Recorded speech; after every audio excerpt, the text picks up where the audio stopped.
Paz de Cristo a todos, meus irmãos. Vamos dar continuidade no nosso estudo da Palavra de Deus. Prepare o seu papel e sua caneta aí para nós estudarmos Evangelho de Mateus, capítulo 22. Eu quero dizer, irmãos, que eu estou postando vídeo com menos frequência para dar oportunidade para os irmãos estarem acompanhando com calma, ok? Vamos lá, Mateus 22, diz assim o título: A parábola do banquete nupcial. Jesus continuou a pregar-lhe por meio de parábolas, dizendo: O reino dos céus é semelhante a um rei que mandou realizar um banquete nupcial para seu filho. A primeira coisa que a gente observa aqui é falar a respeito de um rei, e esse rei tipifica Deus, e o filho tipifica Jesus, fala a respeito de Jesus. E outra coisa importante que a gente observa aqui é Jesus, mais uma vez, ele pregando, ele ensinando a respeito do reino dos céus. Muito diferente das ministrações que a gente ouve hoje em dia. As ministrações, elas passaram a ser mais motivacionais, elas passaram a ser mais antropocêntricas do que cristocêntricas. É muita ministração a respeito de sucesso, a respeito de passar para o próximo nível. E poucas ministrações e poucos ensinamentos a respeito do reino dos céus. Eu não estou dizendo que aqui é errado pregar a respeito de uma melhoria de vida, progredir na vida. Eu não estou falando que é errado. Eu estou dizendo aqui que não é a prioridade, como a gente vê aqui, que Jesus ensina.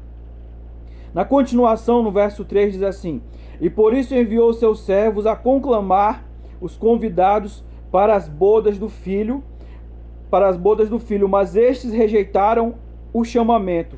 Quem eram esses servos? Esses servos eram os profetas do Antigo Testamento. E quem eram esses convidados? Os convidados tipificam a Israel. Verso 4 diz assim: Uma vez mais mandou outros servos com esta ordem: Dizei aos que foram convidados, que lhes preparei meu banquete. Os meus bois e meus novilhos gordos foram abatidos, e tudo está preparado. Vinde, todos os convidados para as bodas do meu filho. Mais uma vez no verso 4, a gente vê aqui que o rei enviou outros servos. E quem seriam esses outros servos? Esses outros servos aqui já tipificam os apóstolos. E a gente observa algo bem interessante aqui, nesse verso 4, que ele fala que tudo está pronto. O que é que isso significa e o que é que isso indica para a gente? Isso indica um senso de urgência. Esse convite foi um convite feito em caráter de urgência para os convidados.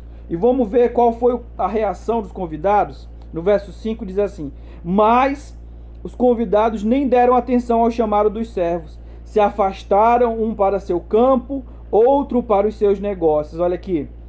Eles não deram atenção, não deram a menor atenção ao convite, mesmo ele tendo sido feito em caráter de urgência. Eles foram e se preocuparam com seus próprios interesses. Lucas 21:34 diz assim: Olhai por vós, para que não sobrecarreguem os vossos corações de bebedices, glutonarias, e os cuidados dessa vida venham de improviso sobre vós naquele dia. Verso 6 diz assim: E outros ainda, atacando os servos, maltrataram-nos e os assassinaram. Quer dizer, os convidados, além de ter feito pouco caso, de ter desprezado o convite, esses convidados maltrataram e assassinaram os servos. Quem eram esses servos? Aqui já é um misto dos dois, tanto os profetas quanto os apóstolos. Verso 7: O rei indignou-se sobremaneira, enviando seu exército, aniquilou aqueles criminosos e incendiou-lhes a cidade. O rei, como nós já havíamos falado agora há pouco, tipifica Deus. E quando ele diz que enviou o seu exército e aniquilou aqueles criminosos, incendiou-lhes a cidade. Aqui já está falando de um acontecimento futuro. Que acontecimento é esse? No ano 70, quando o general Tito, ele destruiu Jerusalém. Verso 8. Então disse o rei a seus servos: o banquete de casamento está posto, contudo os meus convidados não eram dignos. Mais uma vez, a gente vê a urgência do convite. Verso 9. Ide, pois às esquinas das ruas e convidai para as bodas todas as pessoas que encontrardes. Aqui a gente vê uma extensão do convite.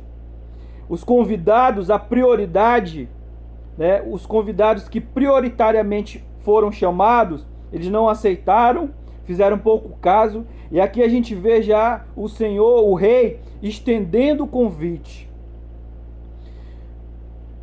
Verso 10. E assim os servos saíram pelas estradas, reuniram todos quantos puderam encontrar, gente boa e pessoas más, e a sala do banquete das bodas ficou repleta de convidados. 11.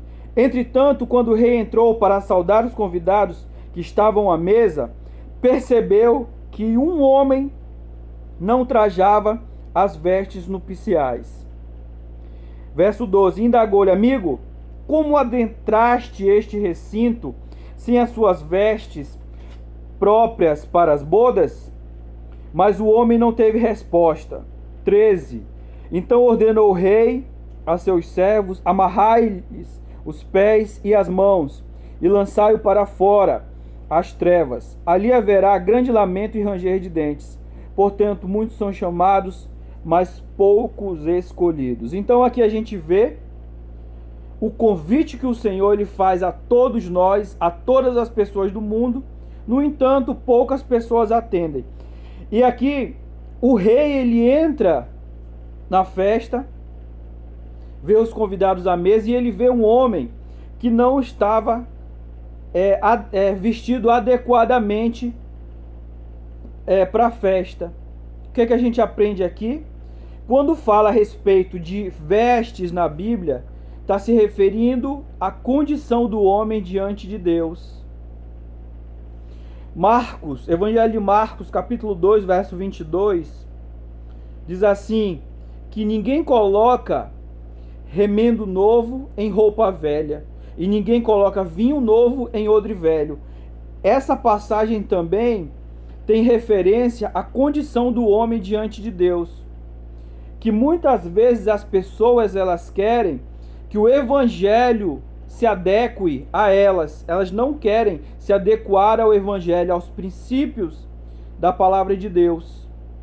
Então aqui fala a respeito da condição do homem diante de Deus, quer dizer, a pessoa ela quer participar do reino de Deus, quer participar da festa, mas ela não quer mudar a sua vida, ela não quer mudar a sua mentalidade, não quer mudar o seu comportamento. E no verso 14 diz, muitos são chamados e poucos escolhidos, quer dizer, o convite ele se estendeu a todos, no entanto, a resposta são apenas de poucos. E aí, será que nós temos aceitado o convite do Senhor? Será que nós entramos em qual classificação? Dos chamados ou dos escolhidos? Na continuação, verso 15 diz assim, e assim se afastaram os fariseus, tramando entre si como fariam para enredar a Jesus em suas próprias afirmações. 16. Então mandaram-lhe seus seguidores, juntamente com alguns herodianos, que lhe questionaram, mestre, sabemos que és íntegro e que ensinas o caminho de Deus, de acordo com a verdade, sem te deixares induzir por quem quer que seja, pois não te seduzes pela aparência das pessoas. 17. Sendo assim, dize-nos, que te parece?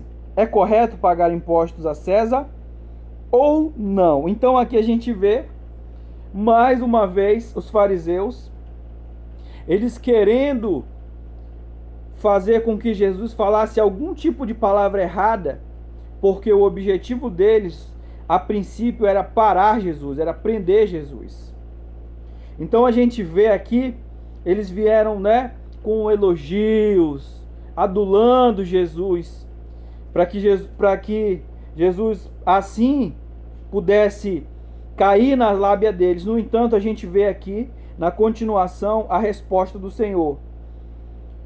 18. Contudo, Jesus percebeu a má intenção deles e replicou-lhes: por que me tentais, hipócritas? E aí, será que a gente é assim?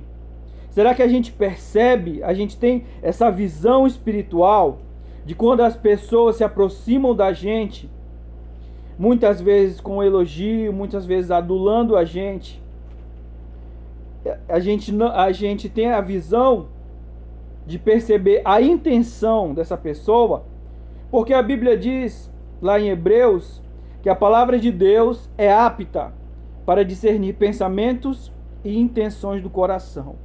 Então quer dizer que no momento que nós tivermos intimidade com a palavra de Deus, a palavra de Deus nos ajuda a discernir, a palavra de Deus com o Espírito Santo nos ajuda a discernir a intenção das pessoas. Continuação diz assim, verso 19: deixai-me ver a moeda com a qual pagais os tributos.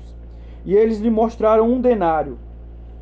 20. Então lhes indagou: de quem é esta figura e esta inscrição?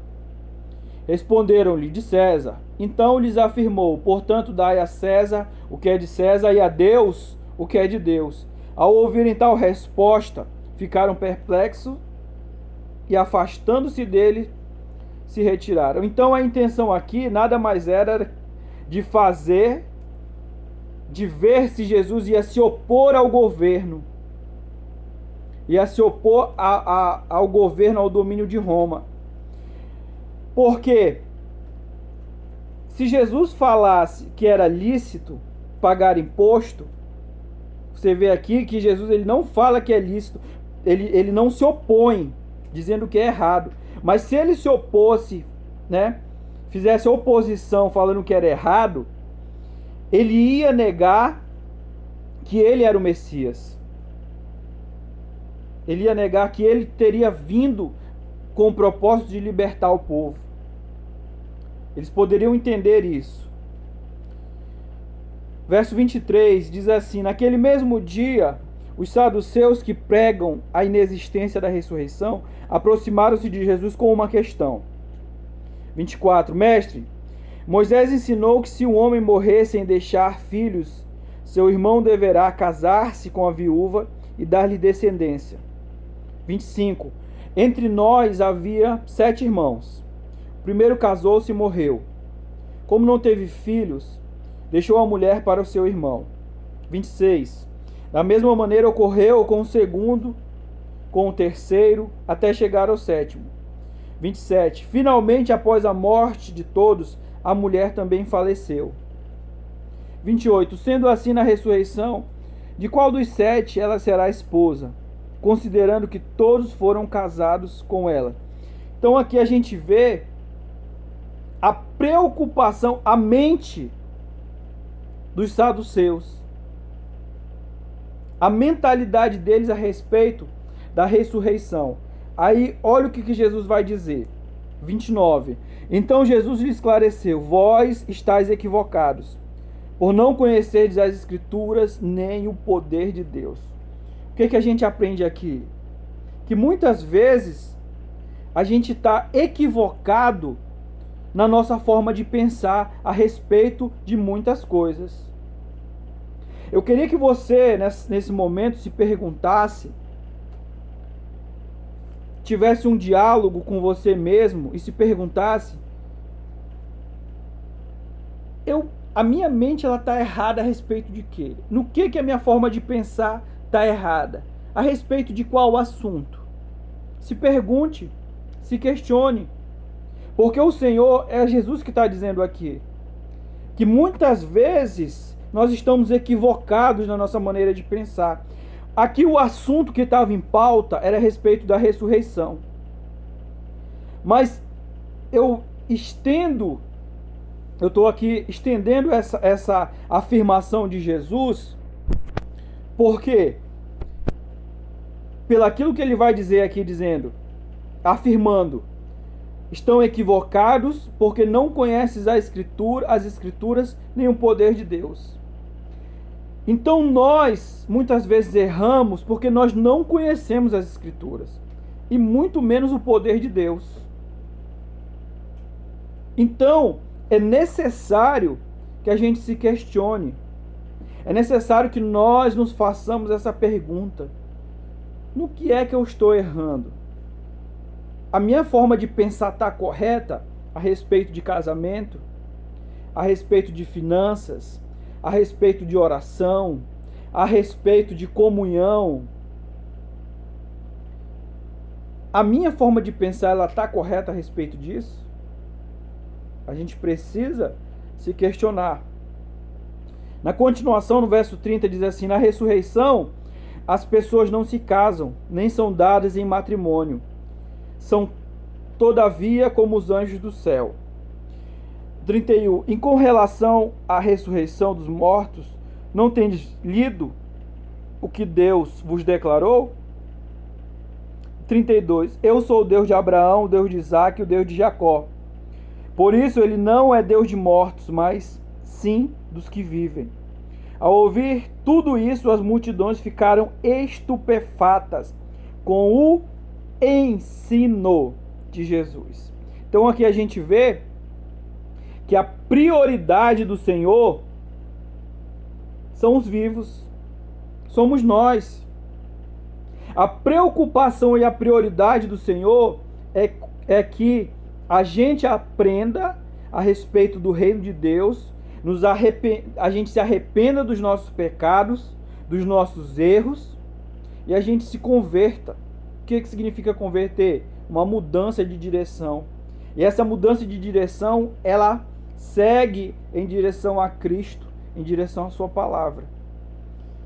Verso 34 diz assim: assim que os fariseus ouviram que Jesus havia deixado os saduceus sem palavras, reuniram-se em conselho. E um deles, 35, juiz perito na lei, formulou uma questão para submeter Jesus à prova. 36, mestre, qual é o maior mandamento da lei? 37, asseverou-lhe Jesus: amarás o Senhor teu Deus de todo o teu coração, de toda a tua alma, com toda a tua inteligência. 38, este é o primeiro e maior dos mandamentos. 39, o segundo semelhante a este é: amarás o teu próximo como a ti mesmo. 40, a estes dois mandamentos estão sujeitos toda a lei e os profetas. Então aqui a gente vê que um perito, um juiz da lei, ele viu que Jesus ele deixou os saduceus sem palavras. E o que ele fez? Agora eu vou pegar ele, eu vou formular aqui uma pergunta para eu pegar ele no erro. No entanto, a gente vê aqui Jesus, ele de forma simples, ele responde, e responde usando o quê? A palavra. Então, o que é que a gente entende, irmãos? Para as questões da nossa vida, para muitas questões, para todas as questões, corrigindo aqui, para todas as questões da nossa vida, nós precisamos recorrer à palavra de Deus. Nós precisamos recorrer à palavra de Deus. A gente muitas vezes se encontra em situações que a gente não sabe o que fazer. Por quê? Pela falta de intimidade com a palavra de Deus, pela falta de comunhão com a palavra de Deus. Verso 41. Estando reunidos, vamos voltar aqui rapidinho. Outro ensinamento que eu quero tirar aqui, que nós precisamos conduzir a nossa vida por mandamento e não por sentimento. Se pergunte se a sua vida ela tem sido conduzida por sentimento ou por mandamento, porque o nosso desafio é esse. Por exemplo, nós que somos cristãos e somos casados, temos marido, esposa, a gente precisa conduzir a nossa vida por mandamento, porque se a gente quiser conduzir o nosso casamento por sentimento, a pessoa não vai ficar casada. É o mandamento que muitas vezes ou todas as vezes, ele nos vai vai fazer com que a gente fique unido. Se a gente quiser conduzir o casamento por sentimento, irmãos, está errado, tá equivocado, como eu falei agora há pouco. Está equivocado. Verso 41. Estando reunidos os fariseus, Jesus lhes indagou: qual a vossa opinião acerca do Messias? De quem ele é filho? Ao que eles lhe afirmaram: é filho de Davi. 43. Contestou-lhe Jesus: então, como se explica que Davi, falando pelo Espírito, o trata de Senhor? Pois ele afirma. 44. O Senhor disse ao meu Senhor: assenta-te à minha direita, até que eu ponha os teus inimigos debaixo dos teus pés. 45. Considerando que Davi o chama Senhor, como pode ser ele seu filho? E ninguém foi capaz de oferecer-lhe uma só palavra em resposta à questão. Tampouco ousou alguém mais, a partir daquele dia, dirigir-lhe qualquer outra pergunta. Então a gente vê aqui Jesus levantando uma questão. Depois de ser questionado tantas vezes, ele levanta uma questão.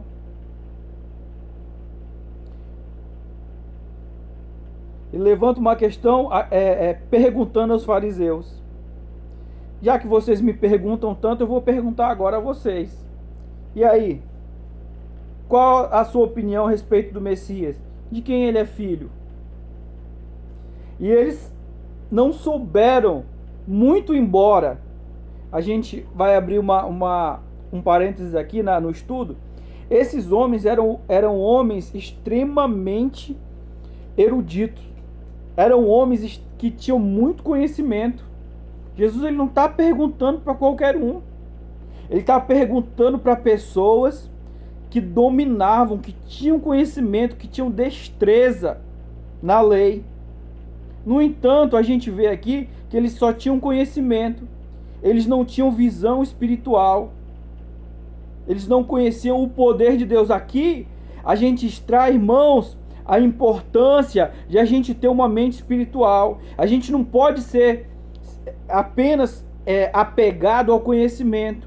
A gente precisa, a importância da oração é essa, que a oração ela faz com que a gente entre em sintonia com o mundo espiritual, para que Deus ele possa falar ao nosso coração. É esse o ensinamento que a gente tira aqui dessa última passagem, desse último verso do capítulo 22. Amém? Então aqui a gente encerra capítulo 22 de Mateus. Amém? Vamos orar. Pai, nós te rendemos graças, Senhor, nesse momento. Deus, que o teu Espírito Santo, Senhor, que cada um de nós, Senhor, venhamos aceitar esse convite, Pai. Não somente um dia, mas todos os dias da nossa vida, Pai. Meu Deus e meu Senhor, nos livra, Senhor. Nos livra, Senhor, de a gente se conformar, Senhor, com esse mundo, de a gente se conformar com as nossas vidas, Senhor. Pai, nos ajuda cada dia, Senhor, a caminhar, a progredir espiritualmente na Tua presença, Pai. Pai, nos livra do conformismo, Senhor, da nossa condição de pecadores, Senhor. Da nossa natureza corrompida, corrupta, Senhor, e perversa, Pai. Que Teu Espírito Santo possa alcançar os nossos corações, Pai. Senhor, em nome de Jesus, Pai. Que a gente tenha uma mente espiritual. Que o Espírito Santo conduza, Senhor, os nossos pensamentos. Nós entregamos a Ti, Senhor, os nossos pensamentos, Pai. Entregamos a Ti nossos pensamentos cativos à obediência, Senhor, a Ti. Pai, abençoa cada um para a glória do Teu nome. Amém e amém. E essa semana nós estaremos postando o capítulo 23 de Mateus. Deus abençoe a todos. Fiquem todos com Deus.